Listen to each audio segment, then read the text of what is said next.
పేట municipality 38వ ward ప్రజలకు విజ్ఞప్తి. నేను ఈ వార్డు నుండి పోటీ చేస్తూ ఉన్నాను. పోటీ చేసేటప్పుడు మీ అందరికి కూడా కొన్ని విషయాలు మీ దృష్టికి తీసుకురావాలి, మీకు తెలియపరచాలనే ఉద్దేశంతో ఈరోజు మీతో మాట్లాడుతూ ఉన్నాను. ఎందుకంటే ఈ వార్డులో గతంలో అనేక సమస్యలు ఉన్నాయి, ఇప్పుడు కూడా అనేక సమస్యలు ఇక్కడ ఉన్నాయి.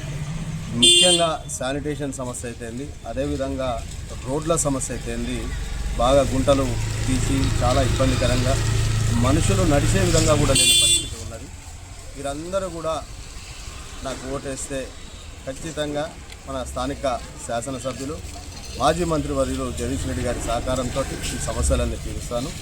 అదేవిధంగా వార్డులో ఉన్నటువంటి ప్రజానికం ఎవరైతే ఉన్నారో, పేద ప్రజానికం ఎవరైతే ఉన్నారో, మరి వారందరికీ కూడా ప్రభుత్వం నుంచి రావాల్సినటువంటి సంక్షేమ ఫలాలు ఏదైతే మన హక్కుగా రావాల్సినటువంటి పథకాలు ఏదైతే ఉన్నాయో అన్నీ కూడా సక్రమంగా వచ్చే విధంగా కూడా చూస్తానని, ఎటువంటి అవినీతికి ఆస్కారం లేకుండా ప్రతి ఒక్క మనిషికి 24 గంటలు అందుబాటులో ఉండే విధంగా ఉంటానని కూడా ఈ సందర్భంగా తెలియజేస్తూ ఉన్నాను.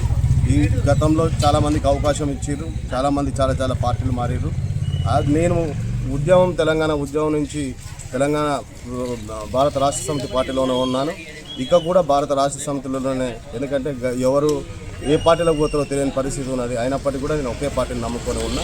మీ అందరికీ కూడా విజ్ఞప్తి చేస్తూ ఉన్నాను, మీ కుటుంబంలో ఒక తమ్మునిలాగా, ఒక అన్నలాగా ఉండి మీ సమస్యల పరిష్కారానికి కృషి చేస్తానని ఈ సందర్భంగా తెలియజేస్తాను. జై తెలంగాణ, జగదీష్ రెడ్డి గారి నాయకత్వం, కేసీఆర్ గారి నాయకత్వం, కేటీఆర్ గారి నాయకత్వం. జై తెలంగాణ.